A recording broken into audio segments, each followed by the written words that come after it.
Welcome to the 8th episode of our Supply Chain Leadership Bulletin. It is called The Time Warp.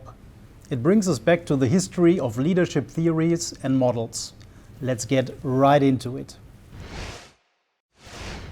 Can you imagine that for a long time there was a conviction that leaders were born, that there are actually naturally born leaders?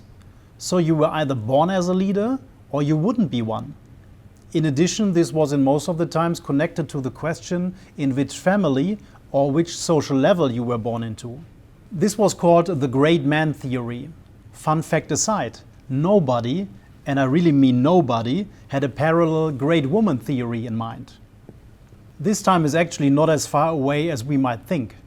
It was only replaced step by step in the 1930s by new leadership theories which differentiated behaviors of leaders in authoritarian, democratic and laissez-faire leadership styles. Studies of that time showed that an authoritarian style creates fast decisions but disencourages people, whereas laissez-faire styles lacked needed organization, target achievement and required a maturity not everybody is able or willing to have.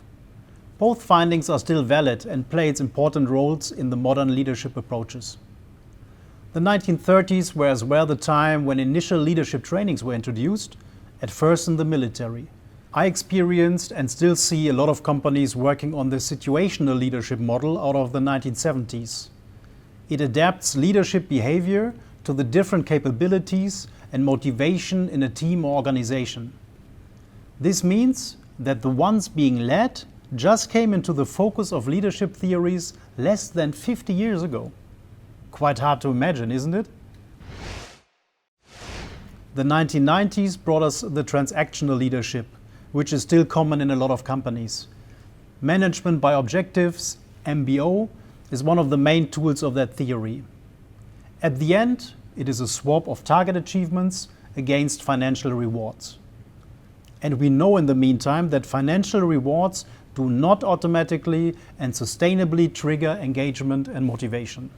The second half of the 90s brought us the transformational leadership theory, which was based on the analysis of leadership styles from former US presidents. This theory brought us already close to our current reality because it defined leadership as being a role model, create inspirational motivation, so activate the intrinsic motivation of people, and intellectual stimulation.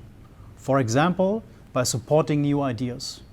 I believe we would be already far better off if we would follow this theory, whilst in reality we are quite often still stuck in transactional MBO kind of circumstances.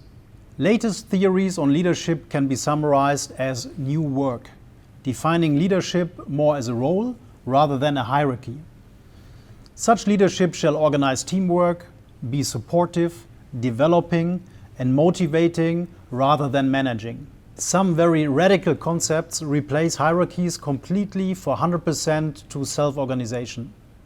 I looked at those radical concepts like holacracy and projected that to organizations I experienced. I honestly do not believe in their success, mainly because of a lack of maturity of people, a lack of direction, and the fact that people look for leadership. I will make this specific case in the 9th episode. So far, there are not enough real showcases for these radical concepts. Time will tell if they are the answer. The positive takeaway out of this short time warp is that leadership has and will continue to evolve quickly for the sake of more satisfaction, more efficiency, and more mutual success in all areas of the business. In the 9th episode of our Supply Chain Leadership Bulletin, I will ask and try to answer the $1 million question. What does good leadership look like? But more about that next time.